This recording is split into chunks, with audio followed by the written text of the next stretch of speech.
N'hésitez pas à liker la vidéo si elle vous plaît et si vous êtes nouveau sur la chaîne, n'oubliez pas de vous abonner et d'activer la notification pour ne rater aucune de nos prochaines vidéos. On commence.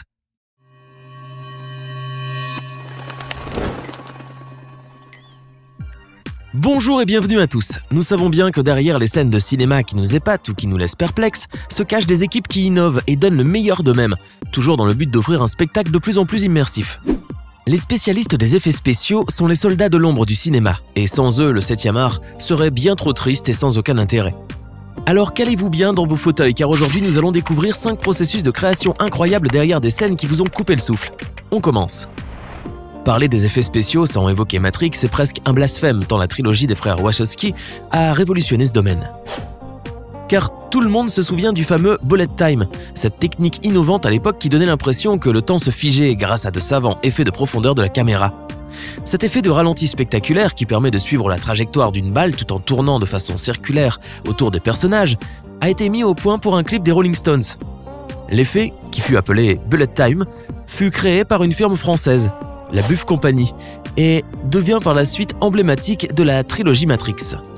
Le résultat nous a permis d'assister aux combats épiques de Neo et des esquives spectaculaires de Monsieur Smith. En 2019, cette technique est devenue monnaie courante dans les films et n'impressionne plus autant les spectateurs blasés par tant de productions qui abusèrent de ce procédé. Mais à l'époque, la technique avait révolutionné le monde des effets spéciaux et fut plébiscitée par les réalisateurs et producteurs de cinéma du monde entier. La compagnie française est à l'origine aussi des fameux codes de la saga, ce cryptage de chiffres et de lettres qui compose la matrice et qui est devenu la signature visuelle du film. Ainsi, les séquences d'ouverture, la scène où Séraphin et Monsieur Smith sont en feu vus par Neo ou encore la scène de la femme qui mange un chocolat orgasmique dans le resto du mérovingien sont toutes de pure création de la firme française.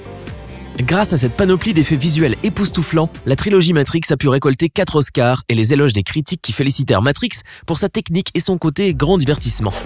Le film est depuis apparu dans la liste des plus grands films de science-fiction de tous les temps et l'on peut dire que c'est une place bien méritée. La saga Harry Potter a pu transporter des millions de lecteurs dans son univers magique peuplé de sorciers et de créatures fantastiques, admirablement portés à l'écran grâce à la magie des effets spéciaux. Car il est important de se rappeler que le 7e art est d'abord l'art de l'illusion et que les réalisateurs ont toujours usé d'artifices afin de donner vie à leurs histoires et immerger les spectateurs dans le film. Élément central de la saga, l'école de Poudlard, sera le théâtre de bien des aventures pour Harry Potter et ses amis. Mais loin du château gothique et impressionnant, se cache ainsi une simple maquette au 1/24e. La quasi-totalité des scènes époustouflantes de la saga ont été tournées en studio, sur fond vert, telle la mythique scène d'Hermione dans la bibliothèque avec les livres volants. À l'écran, les livres volent vers leur emplacement, mais dans la réalité, ce sont des mains vertes surgissant de derrière les étagères qui se saisissent des livres pour les ranger. Mais un des trucages les plus réussis reste incontestablement celui autour de Rubeus Hagrid, ce bon vieux demi-géant attachant et gardien des clés de Poudlard, joué par Robbie Coltrane. Le pari relevé par le réalisateur était de donner à Hagrid une allure gigantesque en accentuant l'écart de taille entre Robbie Coltrane et les autres acteurs. L'une des solutions les plus simples était de jouer sur la perspective de la caméra, ce qui fut fait bien entendu, mais pour ne pas trop plomber cet effet, l'autre option qui était beaucoup plus surprenante fut aussi utilisée.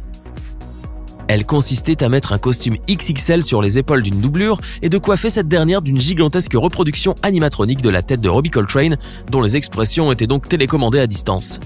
Un trucage aussi réussi que discret, puisque nombreux sont les spectateurs qui ne l'avaient jamais remarqué auparavant.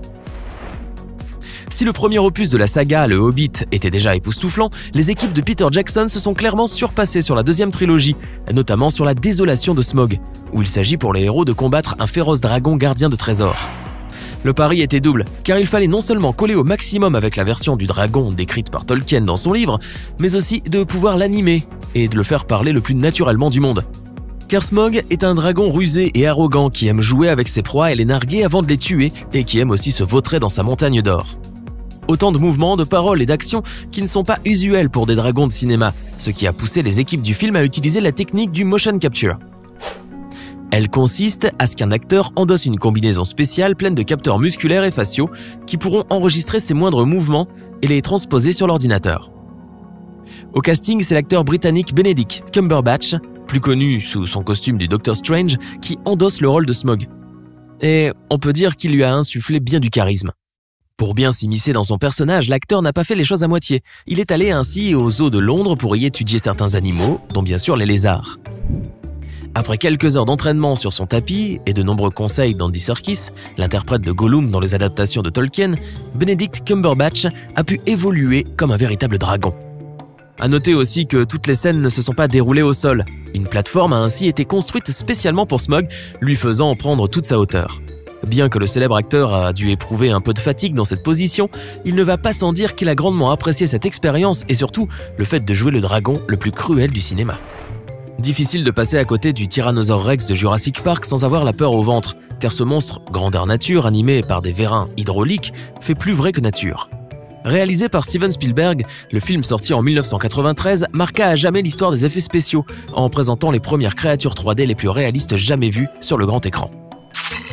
Cette histoire de dinosaures avec Sam Neill, Laura Dern et Jeff Goldblum deviendra rapidement le plus gros succès de l'histoire du cinéma, rapportant plus de 900 millions de dollars de recettes et battant ainsi le record jusque-là détenu par E.T. l'extraterrestre, du même réalisateur d'ailleurs. Spielberg chercha à inclure dans son film des trucages inédits pour créer des animaux préhistoriques crédibles. L'idée d'en créer un en taille réelle lui fut alors inspirée par les 2 robots géants de King Kong que Bob Gurr a créés pour l'attraction Confrontation des studios Universal en Floride. Spielberg demande à Bob de travailler avec le maquilleur Stan Winston pour créer un T-Rex grandeur nature qui pourra être filmé en plan moyen et serré.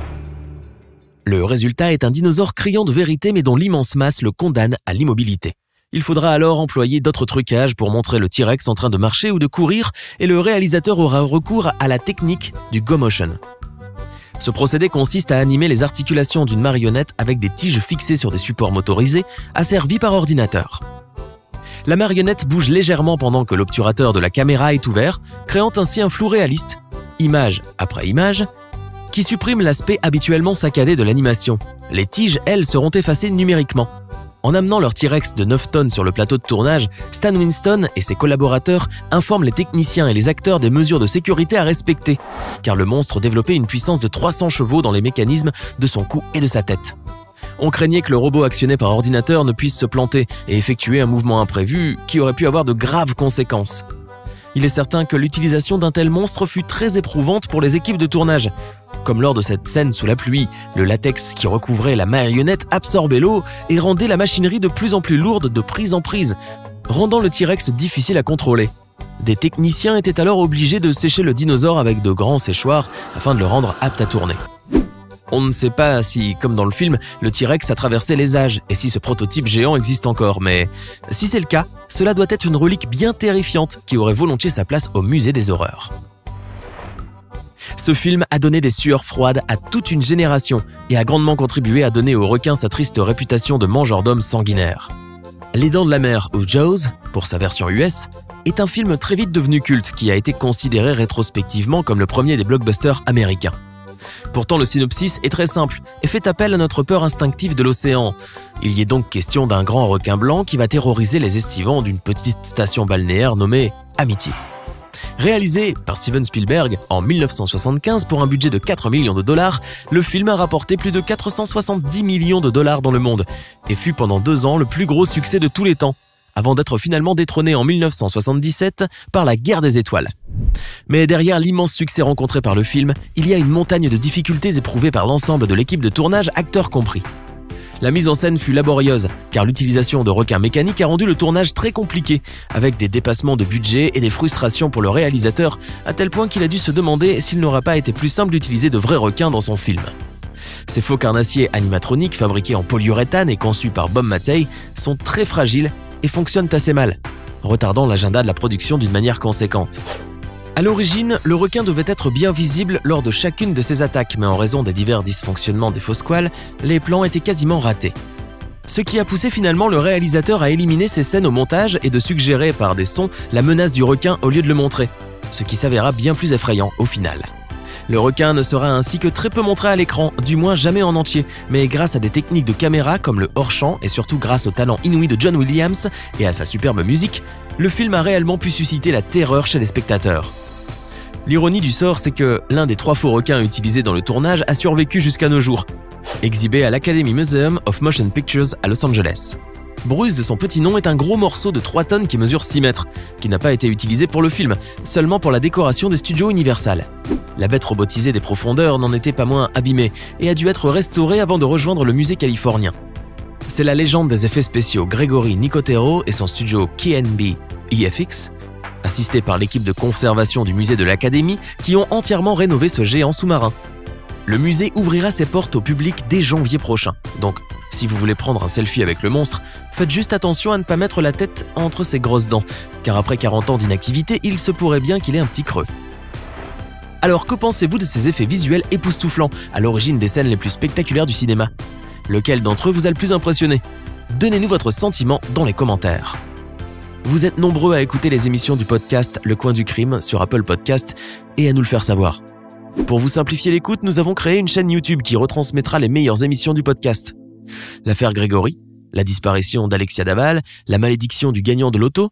Si vous aimez les histoires de crime et que vous êtes passionné par les faits divers de tous bords, rendez-vous maintenant sur le podcast Le Coin du Crime et sur la chaîne YouTube pour découvrir les grandes histoires criminelles qui ont marqué les dernières années.